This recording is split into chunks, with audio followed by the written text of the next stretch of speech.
Oke, Saudari Bu Darni belum membuktikan Yesus itu Tuhan, bahkan membantu saya dengan mengatakan Yesus itu adalah manusia. Dengan demikian, gugur. Yesus bukan Tuhan. Yesus bukan Tuhannya Bani Israel. Jangan ada ilah lain di hadapanku. Bu Darni mengatakan, oh tunggu dulu, ada ilah lain dalam rupa manusia, yaitu engkau sendiri yang datang dalam bentuk manusia. Itu kan ucapan konsep, doktrin, dogma, karikatur yang dibuat sendiri oleh gereja, oleh Kristen. Apa itu? Tuhan datang dalam bentuk manusia, nebus dosa manusia. Itu kan karikatur. Lalu bagaimana dengan Yesus? Yesus mengatakan, aku tidak dapat berbuat apa-apa dari diriku sendiri. Loh, tadi mampu katanya benar nih, menghidupkan orang mati, bla bla bla bla bla. Ternyata kemampuan Yesus itu didapatkan dari Tuhan yang mengutus dirinya. Aku tidak dapat berbuat apa-apa dari diriku sendiri. Lah, faktanya kamu mampu membangkitkan Lazarus. Oh, itu karena aku melakukan pekerjaan-pekerjaan yang Bapa perintahkan untuk aku lakukan. Yohanes 4 nomor 34. Makananku adalah melakukan pekerjaan yang diperintahkan oleh Bapa untuk aku kerjakan. Yohanes 14 nomor 31. Dunia harus tahu, orang Batak harus tahu, orang Jawa harus tahu, orang Indonesia harus tahu bahwa aku Yesus senantiasa mengasihi Tuhanku, dan aku Yesus melakukan segala apa yang diperintahkan Tuhanku untuk aku kerjakan. Selesaikan, sederhana itu. Cuman karena Kristen terlanjur masuk dalam doktrin dogma yang sangat-sangat membodohi diri sendiri, maka mau tidak mau anak orang dipaksa menjadi Tuhan dengan dalil bla bla bla bla bla.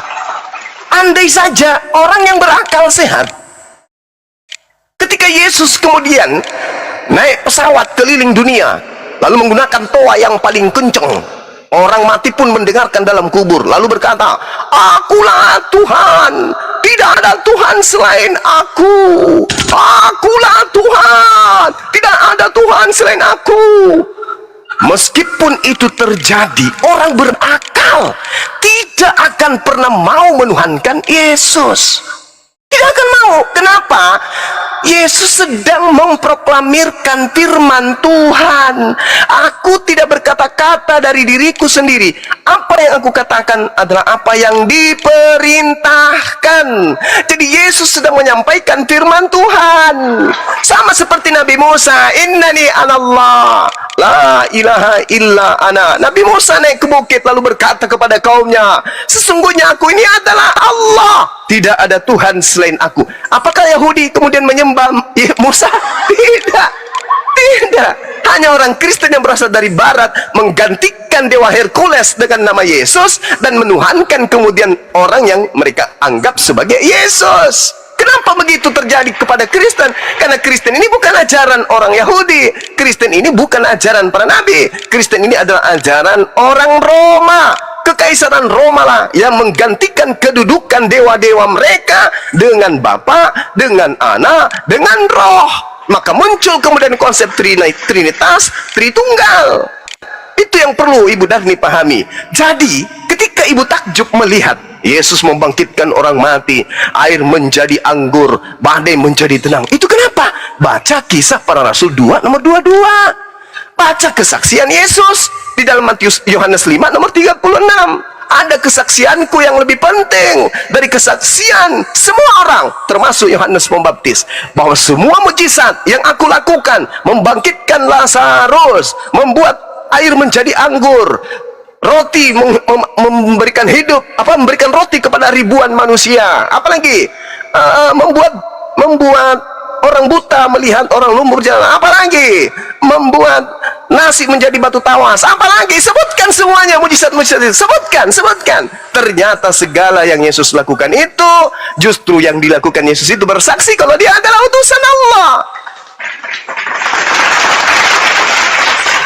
Yesus melakukan segala apapun yang diperintahkan. Makananku adalah melakukan apa yang diperintahkan. Yohanes 14 nomor 31. Orang Batak harus tahu, orang Indonesia harus tahu, dunia harus tahu, kata Yesus, bahwa aku Yesus selalu mengasihi Bapa Tuhanku. Sebagai manusia, sebagai hamba Allah, sebagai ciptaan Allah, Yesus mempersembahkan doa yang sungguh-sungguh kepada Tuhan Sang Khalik yang mampu menyelamatkannya dari kematian, dari penyaliban. Dan atas kesolehannya, doa Yesus sebagai ciptaan Tuhan dikabulkan, lolos dari kematian. Nah, kembali kepada tema kita. Jangan ada ilah lain di hadapanku. Orang Kristen melantik ponakannya Elizabeth, ponakannya Zakaria, sepupu sekalinya Yohanes Pembaptis, saudara kandungnya Yakobus dan Yusuf, sebagai Tuhan menggantikan Tuhannya Yahudi. Ini adalah satu tindakan yang dikutuk oleh Tuhan, karena Tuhan mengatakan jangan ada ilah lain di hadapanku. Ternyata Ibu Darni dan teman-temannya menggantikan Tuhannya Yahudi dengan melantik anak orang dengan berbagai macam tipu daya yang bisa menjebak orang-orang yang lemah akal. Sekali lagi, Bilangan 23 nomor 19, Tuhan bukan manusia dan bukan anak manusia. Yesus adalah manusia dan juga adalah anak manusia. Silakan. Oke, baiklah. Nah, kita tadi udah berapa kali ya menjelaskan itu. Masih hukum pertama. Tadi saya sudah menjawab tentang keimanan kami di kekristenan. Bang Zuma. Hah? Enggak, Bang Zuma biar di-mute. Lanjut Budar nih. Assalamualaikum warahmatullahi wabarakatuh. Waalaikumsalam warahmatullahi wabarakatuh. Lanjut Budar. Sesuai dengan hukum pertama, jangan ada padamu Allah lain di hadapanku. Kami umat Kristen tetap tidak mengalahkan Allah yang lain. Kami tetap mengalahkan Allahnya Abraham, Ishak dan Yakub, yang firman-Nya Allah itu datang menjadi manusia, turun ke bumi untuk misi penyelamatan dunia. Nah, kami tetap tidak meleset. Tetapi kalau ada Allah-Allah lain di luar dari Allah Yahweh yang berani kami menggantikan nama itu, itu baru salah, menggantikan. Oke ya, itu sudah 5, kayaknya udah ku hafal, udah 3 kali entah 4 kali. Sekarang kita turun ke hukum kedua. Jangan ada padamu, tadi pertama jangan ada padamu, sekarang hukum kedua. Jangan membuat bagimu patung, baik menyerupai apapun di darat, di laut, di udara. Kami, umat Masehi Advent hari ke-7, tidak ada membuat patung di gereja kami, di rumah kami, dimanapun saja kami berada. Kami tidak boleh membuat patung, terbuat apapun itu, baik itu terbuat batu, atau tembok, atau pohon, atau kita sujud. Itu jangan kau sujud di hadapannya.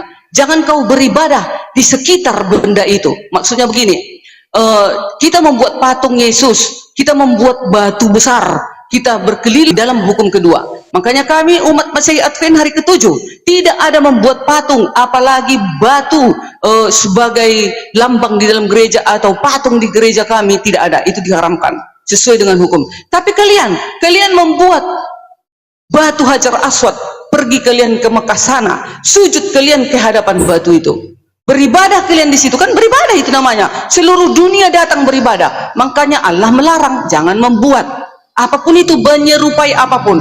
Berarti kalian sudah melanggar hukum kedua. Ternyata kami Masehi Advent hari ke-7 tetap setia kepada hukum kedua. Dan hukum pertama juga sudah kami bereskan, sudah kami selesaikan. Kami tetap setia. Kalian tidak setia. Kalian buat batu dan beribadah kalian di sana, dan seluruhnya serempak seluruh dunia menghadap ke batu itu. Apakah itu dinamakan bukan menyembah? Silakan. Oke, baik. Nah, inilah orang kalau tidak bisa membedakan apa yang menjadi prosesi ibadah dengan sembahan. Setiap agama yang berasal dari langit itu memiliki prosesi ibadah, tata cara ibadah yang pada endingnya merujuk kepada perintah sujud. Al-Quran perintah sujud. Sujudlah, ibadahlah, sujud beribadah untuk mengingatku. Itu perintah. Yesaya 66 nomor 23, sabat berganti sabat, bulan berganti bulan, seluruh manusia akan datang sujud, bukan bernyanyi, sujud beribadah di hadapanku. Nah, terkait dengan sujud, arah sujud, orang-orang Yahudi sujud mengarah ke bait suci mereka, orang Islam sujud mengarah ke bait suci mereka. Orang Kristen sujud menghadap kemana? Gak ada arah ibadahnya orang Kristen itu. Orang Yahudi punya arah ibadah, orang Islam punya arah ibadah. Nabi Yakub punya arah ibadah, Abraham, seluruh nabi, bahkan Daniel, semuanya, Daud, Salomo memiliki arah ibadah. Tidak ada umat Islam menggantikan kemuliaan pencipta alam semesta dengan senggol batu, nggak ada.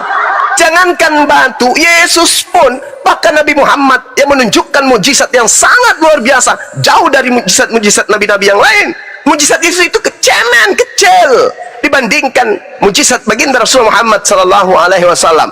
Yesus bisa membangkitkan orang mati. Nabi Muhammad bisa membangkitkan kerikil-kerikil untuk hidup. Kecil apa yang dilakukan oleh Yesus itu kecil, kecil kali, kecil dibandingkan mujizat baginda Rasul Muhammad sallallahu alaihi wasallam. Batu kerikil bisa bertasbih kepada Allah karena beliau. Tapi kecil, kita nggak usah membahas mujizat. Nanti kalian sembah Nabi kami. Nah, kembali kepada tema. Kalau Anda tidak berdaya membuktikan Yesus itu Tuhan karena dia adalah manusia, sedangkan Tuhannya Yahudi bukan manusia, jangan Anda lari ke hukum kedua. Yang pertama aja dulu. Kalau yang pertama sudah hancur, maka semua kedua, ketiga, keempat itu hanya tipu muslihat saja. Anda tidak menyembah Tuhannya Yahudi, Anda kemudian tidak membuat patung, apalah gunanya? Apa gunanya Anda tidak membuat patung, Anda tidak makan babi, Anda tidak minum anggur, Anda ibadahnya hari Sabtu, apalagi Anda, tapi apa gunanya? Anda mengganti kemuliaan Tuhannya Yahudi dengan seenggok bayi Yahudi. Hah? Anda kemudian mengganti ketuhanan, kemahakuasaan Tuhannya Yahudi dengan melantik manusia unyu-unyu yang tidak bisa berbuat apa-apa dari dirinya sendiri. Yesus, kalau tidak dinetein ibunya, kerdil dia. Yesus itu akan kena musuh lapar kalau tidak dinetein ibunya. Percaya saya. Dan Yesus kalau hidup di zaman sekarang nih, ya, suruh Yesus jalan di mall, apa kata orang? Hah? Itu yang Anda tuhankan. Tapi bukan itu jadi permasalahan. Yang jadi permasalahan perintah Tuhannya Yahudi. Jangan ada ilah lain di hadapanku, sebab aku adalah ilah pencemburu. Bu Darni muncul, sorry lade, ada ilah baru yang lahir dari kandang, namanya Yesus. Jadi Anda akan diusir, nyala daripadaku, kutunjang kepalamu. Kau membuat Tuhan baru di hadapanku. Kata Yesus, nyala daripadaku, aku tidak mengenal engkau. Kenapa itu bisa terjadi? Karena orang Kristen kemudian membentuk ilah baru, namanya Yesus. Ilah made in Roma. Tuhannya Yahudi, El Eloi, El Elam, El Shaddai, Adonai, Yod-Heh-Vav-He, diganti dewa Theos. Unyu-unyu muncul di bumi, nangis, mak, nenen. Ajaran apa ini? Ajaran apa ini? Dari mana asalnya ajaran konyol kayak begitu? Tuhan datang, sedangkan Tuhan kemudian ketika ingin menghapuskan kemurkaan yang muncul di atas muka bumi, kemurkaannya menghancurkan segala apa yang ada. Coba lihat Sodom Gomora. Lihat itu, Sodom Gomora, orang yang masih ada dalam rahim mati, hancur, ditenggelamkan, dibakar oleh api. Kemudian lihat di Bahtera Nuh, anak bayi yang tidak apa-apa, hancur lebur, mati semati-matinya. Kok bisa tiba-tiba orang-orang Roma nyembah Zeus, makan babi, tidak bersunat, pesta minggu, pesta seks, mencuri, merampok, menjajah kemana-mana. Tiba-tiba untuk meloloskan mereka dari dosa-dosa kemaksiatan mereka, Tuhannya yang datang. Aku turun ke bumi, jadi bayi. Mama, bunuh aku nanti kalau aku udah dewasa ya, ma, untuk dosa-dosa orang Roma. Kocok, ini ajaran apa? Tuhannya Yahudi kok digantikan kemuliaannya dengan senggok bayi Yahudi yang mati pula, disiksa oleh orang-orang yang justru melanggar perintah Tuhan. Yesus ditanya, "Sus, ya paman, apa yang harus aku lakukan sehingga aku bisa masuk ke dalam surga?" Apa kata Yesus? "Jangan kau membunuh Cahayu." Justru Yesus dibunuh. Untuk apa katanya? Untuk membebaskan dosa-dosanya orang Roma. Apa ini? Jadi Bu Darni, kalau ibu tidak bisa meloloskan anak Maria itu, menjadi Tuhannya Yahudi, nggak usah terjun ke yang dua, yang tiga, nggak usah. Percumi ibu tidak menyembah patung, tidak ada patung di gereja, nggak ada batu di gereja, percuma. Tapi di dalam otaknya ibu, di dalam hatinya ibu, itu ada manusia, itu adalah yang menjadi manusia. Orang-orang Quraisy ketika ditanya, apakah berhala ini Tuhanmu? Oh tidak, Tuhan kami adalah Allah. Kami tidak bisa melihat Allah, maka kami membuat berhala ini sebagai perantara. Orang-orang Katolik juga demikian. Mereka tidak menyembah patung, mereka tidak bisa melihat Tuhan mereka, sehingga mereka membuat patung untuk memanifestasikan sembahan mereka. Dibandingkan Bodarni, tak ada patung, tapi dalam hati Tuhannya manusia, Yesus. Apalah gunanya itu? Parah itu, parah. Nah, jadi loloskan dulu dari tahap pertama, baru masuk ke tahap kedua. Tahap pertama, jangan ada ilah lain di hadapanku. Orang Kristen mengganti ilahnya Yahudi dengan seenggok bayi yang bernama Yesus. Demikian. Oke. Percuma doi hasian tipu-tipumu cuma. Nah, saya tetap di dalam pendirian Trinitas. Siapa Yesus ini? Yesus ini tidak di luar dari keilahian itu. Yesus ini tetap diri Allah itu. Makanya di dalam Kejadian 1 ayat 1 dan 3, di sana sudah ada Trinitas. Di sana sudah ada firman, tetapi belum menipu-nipu dunia ini. Akhirnya kalian nanti sesuai dalil, karena begini selalu Bang Juma mengobrak-abrik Alkitab ini, ya kan? Trinitas sudah ada tertulis di dalam Kejadian 1. Di sana ada Allah, di sana ada Roh Kudus, di sana ada firman yang belum menjadi manusia, tetapi kalian sangkal itu silakan saja. Tetapi kami sebagai umat Kristen, kenapa kami mengimani Yesus itu adalah Tuhan? Dia datang sebagai manusia. Harus datang dong sebagai manusia, karena di dalam Yohanes 3 ayat 16, karena begitu besar kasih Allah akan dunia ini, sehingga dia mengaruniakan anaknya yang tunggal. Anak yang tunggal maksudnya bukan dia punya istri lalu melahirkan anak, yaitu Yesus. Bukan seperti itu. Anak tunggal itu maksudnya kekuasaan penuh diberikan kepada anak manusia itu, karena dia adalah roh yang tak kelihatan. Jadi semua kekuasaan diambil alih oleh siapa? Sang firman yang menjadi manusia itu. Tidak. Toh di dalam buku Mazmur, akulah yang membuat hakim di bumi ini. Yesus kan yang menghakimi, bukan Allah zat. Di dalam kekristenan pun Allah itu tak kelihatan. Allah itu adalah zat, roh yang tak bisa kita lihat. Jadi tidak mungkin Allah itu untuk menghakimi, tapi semua hakim itu diberikan kekuasaan kepada dirinya itu. Itulah firman yang menjadi manusia. Harus menjadi manusia dong, agar bisa dia bersentuhan kepada ciptaannya. Harus menjadi manusia. Karena yang didatangi siapa? Manusia, bukan roh-roh halus yang didatangi. Tetapi dia datang ke bumi ini, memberikan contoh teladan di bumi ini. Diberi dirimu dibaptis. Seperti itu Bang Juma. Nah tunggu dulu, orang Kristen sujud ke arah mana? Orang Kristen nggak boleh sujud ke suatu arah. Karena Allah itu tidak berada di batu itu, Allah itu tidak berada di patung itu, Allah itu tidak berada di tembok itu. Tetapi Allah sekarang berada, Yesus sekarang berada di kerajaan tinggi di surga. Jadi seluruh umat manusia berdoa melipat tangan, sama seperti Yesus. Melipat tangannya, duduk bertelut, menghadap ke langit, meminta sesuatu. Itu. Karena tempatnya adalah di surga. Bait Allah itu adanya di surga, bukan di suatu tempat. Tidak di situ tempatnya. Masa di batu di situ Allah, masa di patung itu Allah. Itu pucuk namanya, itu error separuh otak itu Bang Juma. Nah makanya kami orang Kristen tetap kami sujud ke baiknya di surga, karena dia sekarang di surga. Ayo dilakukan bandingkan Muhammad. Apa yang bisa dilakukan Muhammad? Coba ada. Saya dengar ini semua, bacaan ini semua yang dia lakukan. Quran surat 4 ayat 89. Bunuhlah. Quran surat 8 ayat 12. Pukullah di atas leher mereka. Quran surat 8 ayat 39. Perangilah kafir. Quran surat 66 ayat 9. Perangilah kafir. Quran surat 5 ayat 33. Bunuhlah yang memerangi Allah dan rasul-rasulnya. Quran surat 9 ayat 5. Perangilah orang-orang musyrik di mana saja. Quran surat 9 ayat 14. Perangilah mereka niscaya. Quran apa lagi nih? Sahih Bukhari volume 2, walau berzina, walau mencuri akan masuk surga jika hanya menyembah kepada Allah.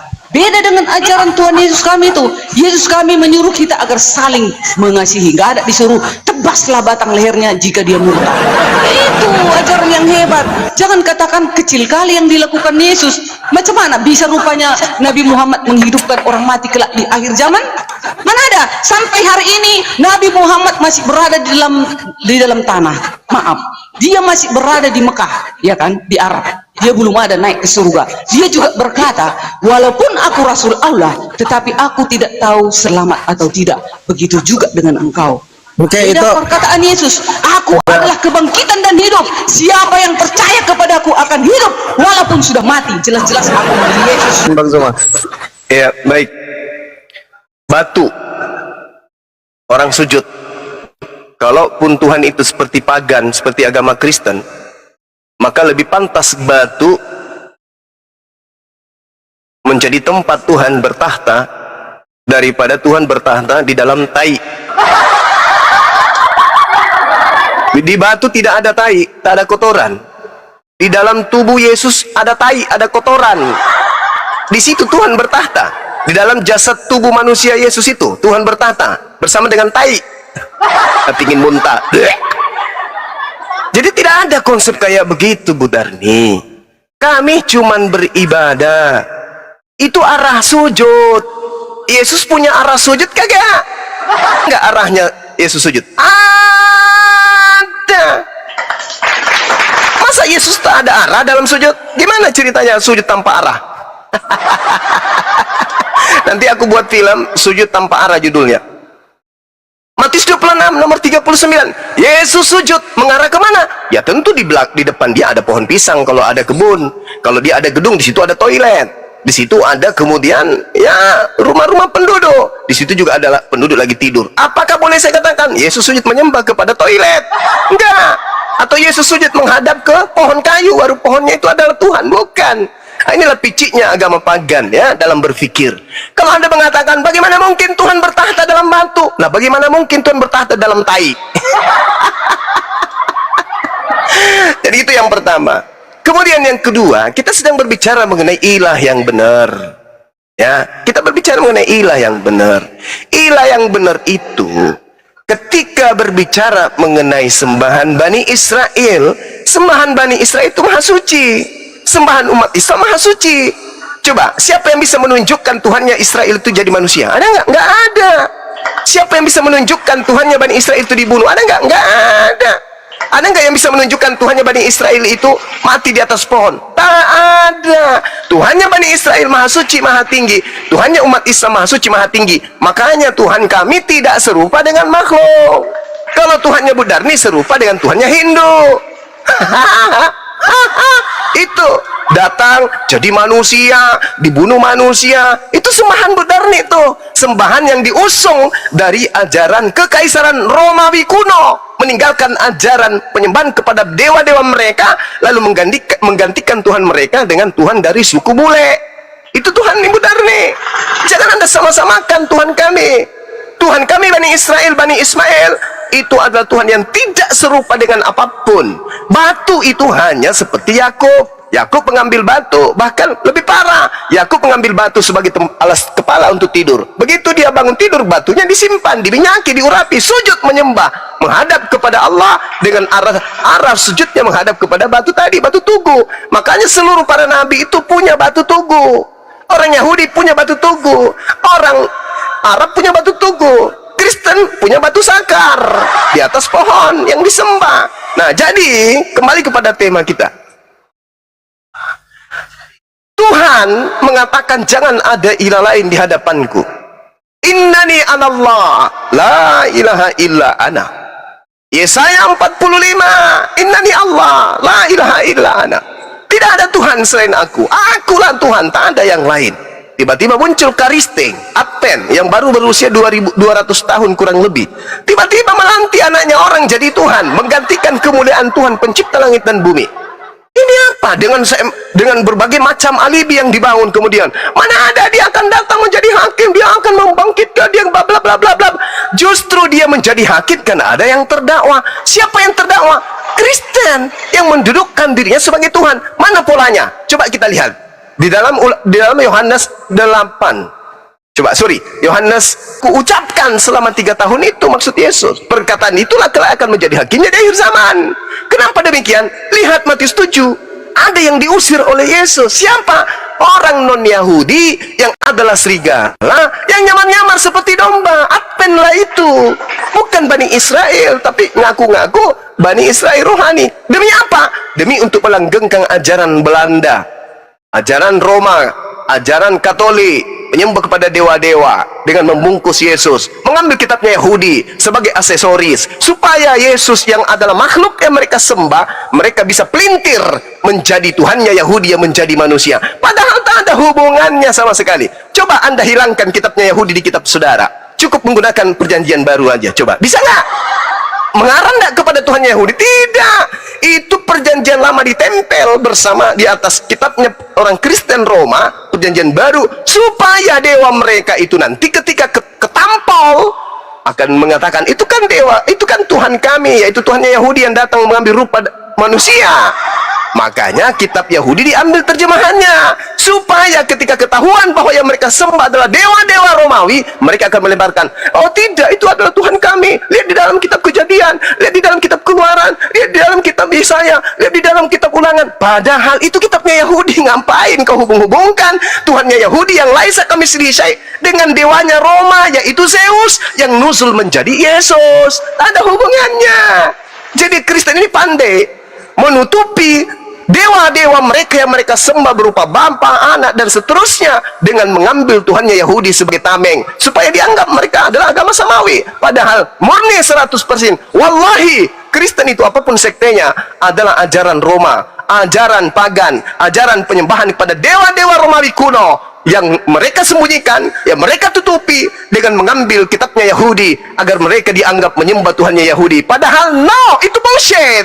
Tuhannya Kristen adalah dewa-dewa Romawi yang disembunyikan identitasnya dengan mengambil nama Yesus agar dianggap sebagai anak Tuhan. Ingat, ini terakhir, ingat, istilah anak Tuhan atau anak dewa, kalau berbicara mengenai Roma, itu dewa. Anak Tuhan atau anak Elohim berbicara mengenai Yahudi, itu hamba. Yesus dikatakan dalam Kisah Para Rasul 4 nomor 30, Yesus itu adalah hamba yang suci. Berarti ketika berbicara Yesus adalah anak Allah, itu berbicara sebagai hamba Allah atau Abdullah. Tapi orang-orang pagan menganggap anak Theos, anak Allah ini sebagai Allah, sebagai Tuhan. Itulah kucuknya. Padahal sejatinya orang Yahudi ketika mereka menyandang anak Elohim, mereka sedang menyandang anak yang soleh, anak mukmin, anak muslim, anak yang taat, anak yang soleh, anak yang kemudian menjalankan segala apa yang mereka diajarkan oleh Tuhan. Baca Amsal 3 nomor 11 nomor 12. Hamba yang taat itu seperti anak yang mendengarkan didikan dari Tuhannya selaksa ayah mendidik anak-anaknya. Berarti ketika Yesus disebut sebagai anak Tuhan, Yesus adalah hamba Tuhan yang suci. Baca Kisah Para Pewarta 4 nomor 30. Saya bacakan. Ulurkanlah tanganmu untuk menyembuhkan orang, dan adakanlah tanda-tanda dan mujizat-mujizat oleh nama Yesus, hambamu yang kudus. Yesus hamba yang kudus, Yesus hamba yang suci. Maka sebagai hamba, sebagai anak, dia bukan Tuhan. Yang menuhankan Yesus itu hanya manusia cupu yang tidak mengerti tentang kebenaran, melainkan dia hanya memaksakan doktrin Roma untuk melantik orang barat, bule barat menjadi Tuhan mereka. Saya kira begitu, Bu Dari. Ini terakhir dari saya, yang pada intinya Ibu Dari tak mampu membuktikan bahwa Tuhan dong. Ibu ini bukan manusia. Jangan gitu. Pergi dulu. Allah menampakkan diri kepada Samuel di Silo. Kenapa nggak ada di Al-Quran kitab Samuel? Makanya kalian jadi on semua, nggak tahu kalian Allah pernah menampakkan diri. Makanya harusnya ada kitab kalian, kitab Samuel. 1 Samuel 3 ayat 21 itu perjanjian lama itu ya. 1 Samuel 3 ayat 21, Allah menampakkan diri di Shilo kepada Samuel. Kejadian 12 ayat 7, Allah menampakkan diri kepada Abraham. Kenapa nggak ada buku kejadian di tempat kalian? Makanya kalian nggak tahu Allah itu pernah menampakkan diri kepada Abraham. Terus Keluaran 24 ayat 9, Allah menampakkan diri kepada Musa. Nah, kepada Samuel, kepada Abraham, kepada Musa, Allah sudah menampakkan diri. Di perjanjian baru, Allah menampakkan diri melalui firman-Nya menjadi manusia. Itulah Yesus datang sebagai manusia. Itulah di perjanjian baru. Kami tetap sama, Bang Juma. Tidak ada yang menyeleweng daripada itu. Di perjanjian lama itu harus kalian imani. Kalian kan sudah dikatakan di dalam buku, kalian harus beriman kepada Taurat. Makanya Allah mengatakan kepada Nabi Muhammad, hai Muhammad, jika engkau ragu dengan firman yang kami turunkan, bertanyalah engkau kepada yang membaca kitab sebelummu. Siapa itu? Ya itu kami ini yang memegang Alkitab, Taurat, Zabur dan Injil. Di sini 1 Samuel 3 ayat 21, Allah menampakkan diri di Shilo kepada Samuel. Kejadian 12 ayat 7, Allah menampakkan diri kepada Abraham. Keluaran 24 ayat 9, Allah menampakkan diri kepada Musa. Itu perjanjian lama, Allah menampakkan dirinya, ya. Tetapi di perjanjian baru, Allah menampakkan dirinya melalui dirinya, firman-Nya itu. Firman-Nya yang menjadi manusia turun ke bumi. Bukan Allah itu yang turun ke bumi seperti Yohanes mengatakan Allah yang ditusuk, Allah yang dibunuh. Bukan, tetapi firman Allah itu yang menjadi manusia turun ke bumi. Dia menampakkan diri melalui Yesus. Makanya ada dalil di dalam Ibrani 1 ayat 3, Yesus adalah wujud dari Allah itu. Yesus adalah cahaya kemuliaan Allah itu. Haleluya, terpujilah Tuhan. Bang Juma, bertobat kalian. Ya. Baik. Di dalam 1 Samuel 3 di situ ada kata gala. Gala itu artinya menyingkap, menyatakan diri, bukan memperlihatkan wujud. Kenapa? Yesus sendiri yang mengatakan. Yesus yang mengatakan, dan juga Yohanes mencatat itu. 1 Yohanes 1:18, tidak ada satu manusia pun yang pernah melihat Elohim. 1. Iya, Yesus kan tidak Elohim, Bang Juma. Enggak, tunggu dulu, sabar Bunda nih, sabar. Berarti yang datang di Samuel menampakkan diri di Shilo itu siapa? Hantu. 2. Yesus mengatakan dalam Yohanes 5 nomor 37, Bapa tidak bisa kamu lihat. Tak ada seorang pun yang pernah melihat Bapa. Suaranya pun tidak bisa kau dengarkan. Berarti yang datang kepada di Shilo itu bukan Bapa. Ketiga, Keluaran 33 nomor 20. Tidak ada manusia. Tidak bisa manusia melihat aku Tuhan. Sebab tidak ada manusia yang bisa hidup melihat Tuhan. Tidak bisa. Faktanya Shilo hidup, Samuel hidup. Berarti yang dilihat oleh Samuel itu bukan Tuhan. Jadi, lalu kemudian Nabi Musa, tadi saya sudah menjelaskan di Kisah Para Rasul 7 nomor 35, 38 dan nomor 53, jelas sekali dikatakan di sana bahwasanya yang datang kepada Nabi Musa itu adalah malaikat. Jadi jangan memperbodoh diri, jangan memperbodoh diri. Kata gala di dalam 1 Samuel itu menandakan bahwa Tuhan mengungkap. Nah, makanya di dalam Al-Quran dikatakan, Inna fi khalqis samawati wal ardi wa ikhtilafil lail wan nahar la ayatil ulil albab. Sesungguhnya dalam penciptaan langit dan bumi dan bergantinya malam dan siang terdapat tanda-tanda keberadaan, kebesaran, wujud, eksistensi Allah bagi orang yang berakal. Siapa yang menciptakan siang dan malam? Manusia? Bukan. Presiden? Bukan. PBB? Bukan. Dunia ini yang membuatnya? Tidak. Yang membuat terjadinya siang dan malam itu adalah pencipta alam semesta. Jadi orang berakal dengan melihat tanda siang dan malam sudah tahu, oh Tuhan itu ada. Tidak mesti dia datang menjadi baik. Mama, nenek, oh Tuhan kita ada. Pada hari ini lahir Tuhan. Gak ada itu. Itu pagan. Itu pagan. Inna fi halqis samawati wal ardi wa ikhtilafil lail wan nahar la ayatil ulil albab. Bagi orang berakal, terjadinya siang dan malam yang bukan dilakukan oleh manusia sehingga ada malam ada siang, bukti keberadaan Tuhan itu ada.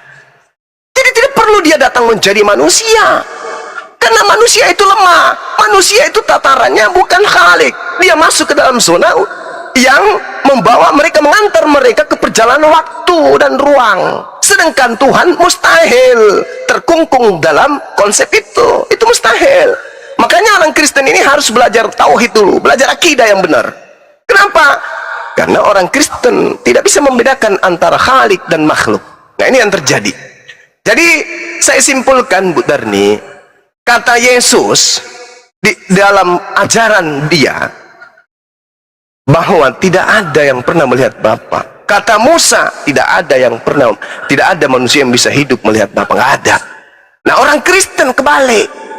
Orang Kristen di saat Tuhan memproklamirkan dirinya, menyatakan dirinya melalui perantaraan nabi dan alam semesta, orang Kristen terbalik. Tuhan menyatakan dirinya dalam wujud manusia untuk dibunuh. Ini ajaran dari mana datangnya ini? Kok ada aneh kali, ya? Aneh. Yesus tak mengajarkan demikian.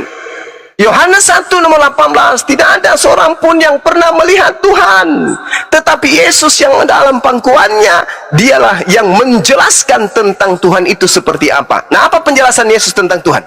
Di surga, Bapakku di surga, Bapakku di langit, Bapakku di langit, Bapakku di langit, Bapakku di langit. Itu penjelasan Yesus. Berarti yang di bumi yang melata ini siapa? Manusia. Berarti siapa yang menuhankan yang melata di bumi? Ya, yang melata di bumi ini adalah manusia, maka dia menggantikan Tuhannya Yahudi menjadi manusia. Itulah karisting. Makanya Yesus pada intinya, enyahlah daripada aku, Budarni. Aku tidak mengenal engkau, Budarni. Engkau adalah pembuat kejahatan, Budarni. Ya, itu fakta, itu dalil, nggak bisa dibantah. Demikian. Mungkin ada Dinda yang mau lanjutkan. Ini terakhir ya, terakhir, Ya, karena silakan. ada juga 1 jam lebih. Tadi sudah saya tunjukkan dalil karena Bang Juma mengatakan Yesus ini siapa? Mana mungkin Allah itu datang menunjukkan dirinya ke bumi, kan seperti itu. Tadi sesuai dalil, kita baca dulu di dalam 1 Samuel Kejadian 12 ayat 7. Nah, ketika itu Tuhan menampakkan diri kepada Abraham dan berfirman, aku akan memberikan negeri ini kepada keturunanmu, katanya, ya kan? Terus di dalam Keluaran 6 ayat 24. Keluaran 24, pakai dalil kita ngomong, kayak Keluaran 24 ayat 9, ayat 9 sampai 11. Dan naiklah Musa dengan Harun, Nadab dan Abihu dan 70 orang dari para tua-tua Israel.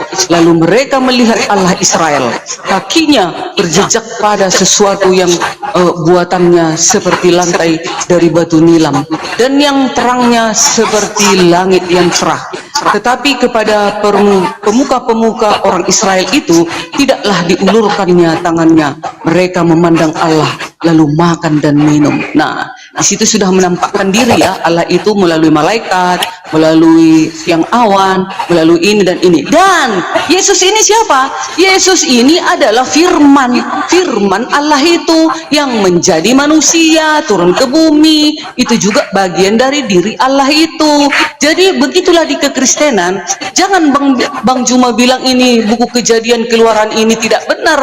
Ini buku orang Yahudi, ini tidak bisa, ini kita buang. Makanya kalian seharusnya ada buku kalian seperti ini. Ada Kejadian, ada Keluaran. Itulah Taurat. Di sana menuliskan, maka Allah mengatakan berimanlah engkau kepada Taurat. Karena di situ diajarkan kebenaran. Kami orang Kristen nggak akan mungkin membuang ini. Kami tetap, jadi umat Kristen ini tetap memakai buku ini karena ini nubuatan tentang kedatangan Yesus di dalam Perjanjian Lama. Di sana dinubuatkan, lalu digenapi kedatangan Yesus menjelma sebagai manusia. Itulah firman Allah menjadi manusia turun ke bumi. Itulah siapa? Itulah Yesus. Kalian coba terangkan di dalam Al-Quran bagaimana Allah kalian itu pernah para nabi itu berbicara dengan Allah. Coba mana dalilnya? Jangan ambil dari kitab Alkitab kami. Itu tentang Musa itu dari Alkitab ini tuh dapat. Kalau enggak dari mana kalian tahu? Karena Alkitab ini duluan 600 tahun baru datang Al-Quran. Berarti kalau ada pun di situ tentang Yesus, tentang Isa, tentang Musa, tentang Daud, berarti duluan ada Al-Quran ini. Berarti kalau duluan ada Al-Quran ini, kalian harus sama dong aturannya, jalur ceritanya, pindah juga ke situ. Kalaupun penyempurna, harusnya sama juga. Di sini dikatakan Allah menampakkan diri menjadi malaikat atau ke api. Dia mendatangkan dirinya seperti itu. Begitu juga dengan Yesus. Yesus ini adalah firman Allah itu, menampakkan diri Allah itu melalui firman-Nya menjadi manusia. Itulah Yesus. Sekarang terangkan di dalam Al-Quran bagaimana cara Allah kalian menampakkan diri kepada para nabi. Ada juga kan di dalam Al-Quran kalian dikatakan Allah berbicara kepada Musa dari sebalik pohon, kan katanya kan. Nah berarti coba terangkan lagi di dalam Al-Quran kalian, sama seperti kami ini. Kami udah jelas menampakkan diri Allah itu melalui firman yang telah menjadi manusia di dalam perjanjian baru. Itulah kekristenan Yesus. Silakan. Oke. Wa ma kana, bismillahirrahmanirrahim. Wa ma kana li basharin ayyukallimahullah illa wahya aw min wara hijab aw yursila rasula. Ini didukung oleh kitab orang Yahudi. Ya, bahkan Paulus pun mendukungnya. 1 Timotius 6 nomor 16. Bahwa Tuhan itu tidak serupa dengan makhluk. Tak ada manusia yang pernah kemudian melihat Tuhan. Maka Tuhan datang menyatakan diri kepada para nabi melalui perantaraan wahyu. Kalau bukan wahyu, melalui perantaraan tabir, seperti yang dialami Nabi Musa. Tuhan berbicara di balik tabir, ya, diseru dari balik pohon. Kemudian yang ketiga, Tuhan datang berbicara melalui malaikat. Itu karena Tuhan itu maha besar. Bagaimana mungkin Tuhan datang ke bumi bicara dengan manusia? Tidak mungkin. Maka Tuhan datang berkomunikasi, menyatakan diri kepada para nabi melalui perantaraan wahyu. Yang pertama. Yang kedua melalui perantaraan tabir. Dan yang ketiga ada melalui perantaraan malaikat. Yesus melalui wahyu dan melalui malaikat. Nabi Musa melalui wahyu dan melalui malaikat. Nabi Abraham melalui wahyu, melalui malaikat. Kejadian 31 nomor 11, malaikat kemudian berkata kepada Abraham. Abraham menjawab, "Ya Tuhanku." Jadi yang datang kepada Abraham itu malaikat Tuhan. Yang datang kepada Nabi Musa itu malaikat Tuhan. Yang datang kepada Yesus itu malaikat Tuhan, bukan Tuhan. Yang memberikan kekuatan kepada Yesus itu bukan Tuhan. Tapi kata Yesus, siapapun yang diserahi tugas menyampaikan firman, maka dia adalah Tuhan. Dalam Yohanes 10:34, kau hanya manusia, tapi kau menyatakan dirimu sebagai Tuhan. Kata Yesus, bukankah dalam kitab Tauratmu dikatakan, siapapun yang diserahi tugas menyampaikan firman, maka dia adalah Tuhan. Tuhan dalam arti kata, wakil Tuhan, duta Tuhan, utusan Tuhan.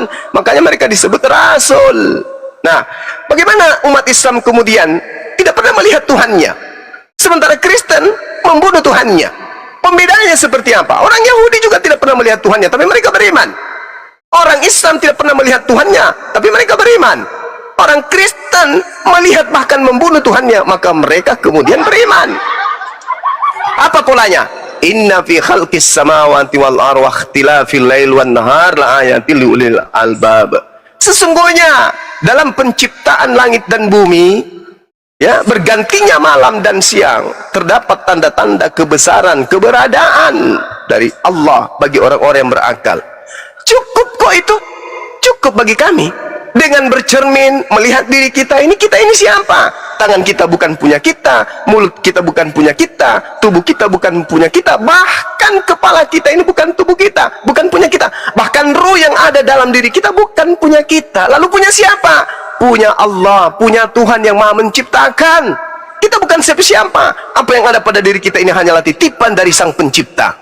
Roh yang ada pada diri kita hanya kemudian sebagai bahan untuk menghidupkan jasad kita ini. Ketika roh Allah keluar dari tubuh kita, selesai kita. Innalillahi wa inna ilaihi raji'un.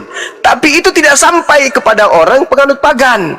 Orang yang memahami dirinya sebagai ciptaan Tuhan, itu akan sampai kepada eksistensi Tuhan ada pada dirinya. Alam semesta ini diciptakan. Siapa yang menciptakan? Ya Tuhan. Bagaimana cara kita melihat Tuhan? Lihat alam semesta ini. Dengan adanya alam semesta ini, bukti adanya Tuhan. Tidak perlu Tuhan yang maha besar itu datang ke atas muka bumi menjadi manusia. Ya, karena orang yang berangkat akan sampai kepada Tuhannya. Kita bisa berbicara, siapa yang memasang alat itu? Orang tua kita? Tidak mungkin. Yang memasang alat sehingga kita bisa berbicara, dialah sang pemilik segala-galanya, yaitu sang Khalik, pencipta alam semesta yang menciptakan manusia. Kejadian 6 nomor 3. Aku Tuhan berkata, rohku tidak selamanya di dalam tubuh manusia. Berarti tubuh kita ini ada roh di dalamnya. Rohnya siapa? Rohnya Allah. Jasad kita, jasad biologis kita, Matius 4 nomor 4. Manusia tidak hidup dari roti saja, tapi dari setiap firman yang keluar dari mulut Tuhan. Berarti jasad kita adalah firman Tuhan, roh kita adalah roh Tuhan. Kita dan Yesus adalah sama-sama manusia, sama-sama ciptaan. Bedanya, Yesus hanya diberi mukjizat karena dia adalah nabi yang diutus ke tengah-tengah Bani Israel untuk kemudian menyadarkan Bani Israel. Tapi lagi-lagi Bani Israel tidak sadar-sadar, bahkan mereka berusaha untuk membunuhnya. Bahkan tidak cukup dengan itu, mereka orang-orang Farisi menciptakan sekte baru bernama Kristen, di mana Kristen inilah kemudian perpanjangan tangan Dajjal di atas muka bumi, membantu setan untuk menyesatkan manusia agar manusia menyembah selain daripada pencipta langit dan bumi, yaitu menyembah kepada ciptaan bernama Yesus Kristus. Demikian. Silakan diambil alih sahabat-sahabat sekalian. Oke. Sini kita mau zuhur dulu. juga Silakan. udah selesai Aku lah gini. ya. Ya, iya, Bu siap. Darni, makasih ya Bu Kamu Darni. belum jawab. Bu Darni. Ya, Kecuali belum makasih. Ibu Darni jawab. Bu Darni. Oh, Ya. aku Oke. Kita sambung dikit.